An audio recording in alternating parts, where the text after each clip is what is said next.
Alors, du coup, l'activité 2 du chapitre 1 pour les sixièmes. C'est cette feuille-là qui est recto verso. Premier document vous dit que quand on superpose plusieurs photos du ciel la nuit, qu'on a prises à différentes minutes d'intervalle, et ben on a l'impression que toutes les étoiles sont en train de tourner autour de l'étoile polaire. Hein, l'étoile polaire qui s'appelle comme ça parce qu'elle est pile dans le prolongement de l'axe qui relie le pôle nord et le pôle sud. Et donc cette photo, on appelle ça une photographie circumpolaire. À partir des informations qu'on vient de vous donner, première consigne, représentée par une croix, là où se trouve l'étoile polaire sur la photo. Donc ça c'est facile. Deuxième consigne, on vous dit bien, on a l'impression que les étoiles tournent autour de l'étoile polaire. Ça veut dire que les étoiles en fait elles tournent pas vraiment. On a cette impression-là. Qu'est-ce que ça va nous apporter du coup comme information? Vous allez pouvoir nous dire, à partir de cette photo, en fait, c'est quoi du coup le mouvement que fait réellement la Terre dans l'espace? On passe à la suite, on vous dit qu'on cherche maintenant à expliquer comment c'est possible qu'il fasse un coup jour, un coup nuit, un coup jour, un coup nuit sur Terre. Pour ça, on va utiliser un modèle, on vous dit que l'ampoule et le support qu'on vous passe en TP, ça va représenter le Soleil, la boule en polystyrène, ça va représenter la Terre, et le pic en bois, ça va représenter l'axe de rotation de la Terre, donc l'axe pôle nord, pôle sud. À partir de ce matériel-là, vous allez suivre le protocole qui est juste en dessous. Donc on y va, on va brancher le support, on va traverser avec le pic, nanana. On vous demande de coller une gommette au niveau de la France, coller une gommette au niveau de la Nouvelle-Zélande. Si jamais vous ne savez pas où ça se trouve sur un globe les deux, hein, vous avez la petite addition, on vous dit que vous pouvez aller voir le globe qui est déjà présent sur le bureau du professeur, repérer la France et du coup la Nouvelle-Zélande et mettre vos gommettes au bon endroit sur votre boule en polystyrène. Vous suivez la suite du protocole et à partir des résultats obtenus, vous allez pouvoir faire la question 4, à savoir colorier sur les deux schémas que vous avez là, en jaune, là où sur votre boule en polystyrène, il faisait jour. Donc la partie qui était au niveau du jour, vous la coloriez en jaune. Vous remarquez que la différence entre vos deux schémas là, c'est que la France, elle est à deux endroits différents. Et donc en fait, elle va être un coup dans la partie jour, un coup dans la partie nuit. Comme vous savez dans la vraie vie combien de temps la nuit dure, combien de temps le jour dure, vous allez pouvoir du coup faire la question 5, à savoir nous donner combien de temps met la Terre pour tourner sur elle-même. Dans la suite de la feuille, on vous dit que la Terre, en plus de tourner sur elle-même, elle tourne aussi autour du Soleil, et quand elle fait ça, elle parcourt 940 millions de kilomètres en une année. Ok?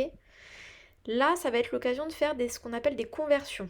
Donc, question 6, on vous dit calculer combien la Terre parcourt de mètres en une année. Et nous, on sait qu'elle fait 940 millions de kilomètres. Donc il va falloir transformer les kilomètres en mètres. On vous a mis le tableau de conversion pour vous aider. Donc vous allez pouvoir compléter facilement la case des kilomètres. Et normalement, vous avez déjà vu comment on passe des kilomètres en hectomètres, comment on passe des hectomètres en décamètres et des décamètres en mètres.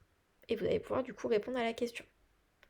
Pareil, question 7, sauf que là, au lieu de convertir les distances, on va convertir les durées. Donc on sait qu'elle le fait en une année. Donc on va pouvoir compléter la case année. Et après, à vous de me dire comment on passe d'une année en jour, combien dans un jour il y a d'heures, combien il y a de minutes dans une heure. Et là, on va pouvoir savoir du coup combien de minutes elle met pour faire les 940 millions de kilomètres. Question 8. Complétez le tableau ci-dessous à l'aide de l'animation. Donc l'animation, vous avez le lien si jamais vous voulez retourner dessus chez vous, mais là, vous avez la vidéo en live. On y va. Vous avez une horloge qui va vous indiquer les heures. On va accélérer un petit peu.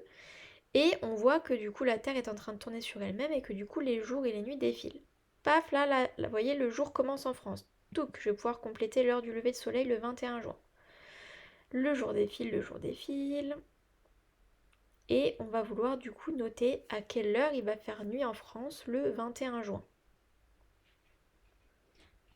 On attend. Attention.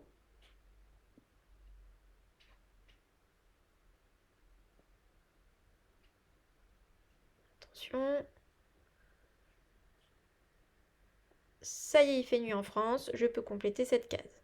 Maintenant, je vais faire la même chose, mais pour le 21 décembre. Donc, je déplace la date au 21 décembre. Voilà. J'attends que le jour commence. Ok, je peux compléter la case lever de soleil. Et pareil, je vais faire la même chose pour le coucher de soleil. On voit déjà, hein, là, rien qu'avec l'animation, que la durée du jour est beaucoup plus courte en décembre qu'en juin. Ok, je peux compléter. Une fois que c'est bon, je vais pouvoir faire une petite soustraction et savoir la durée du jour le 21 juin, le 21 décembre. Une fois que c'est ça, je peux passer à la dernière question, question numéro 9, compléter le schéma ci-dessous.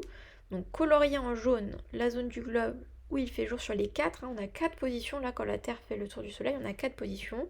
Donc je viens colorier en jaune sur ces 4 positions, là où il fait jour par rapport au Soleil, donc comme tout à l'heure.